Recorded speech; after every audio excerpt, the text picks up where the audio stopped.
মনটা যে আমার কখন কি চায় নিজেও জানি না। তো আজকে আমার মন চাইলে আমি পাটায় পিষে ভর্তা করে পান্তা ভাত খাবো, ঝাল ঝাল করে ভর্তা বানাবো। তো যেই কথা সেই কাজ। এখন ভর্তা বানানোর জন্য আলু আর হচ্ছে কি কিছুটা কাঁচামরিচ ভেজে নিছি। বাসা আমার কোনো ধরনের সিম ছিল না, সিম থাকলে সাথে সিম অ্যাড করতাম, সিমটা ছিল না এই জন্য।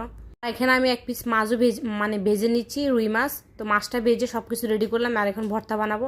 তা আমরা সাধারণত টমেটো ভর্তা, আলু ভর্তা, বেগুন ভর্তা, তারপর হচ্ছে কি মাছ ভর্তা, ওগুলো আমরা হাতেই করি। আলু ভর্তা আর বাকি যে সিম ভর্তা, বরবটি ভর্তা বা অন্য শুটকি ভর্তা, ওগুলো আমরা পাটায় পিষিয়ে করি, ওটা আমরা হাতে বানাই না। তো এখানে আমার সব কিছু পিষাপাশি শেষ, এখন ভর্তা রেডি। আর এখন হচ্ছে খাওয়ার পালা। খুব মজা করে আজকে 4টে ভাত খাবো মন ভরে, অনেকদিন পরে পাটায় পিষে ভর্তা করলাম। অলসতার কারণে ভর্তা করা হয় না। এখন খাওয়ার পালা, এখন খাবো। আর এখন খাবো, সবাই দেখেন আমার খাওয়া।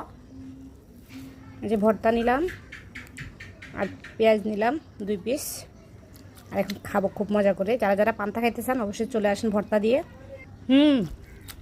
খুব মজা, খুব ভালো লাগতেছে। অসাধারণ একটা খাবার, না খাইলে মজা বোঝানো যাবে না। অনেক মজা, সেই স্বাদ।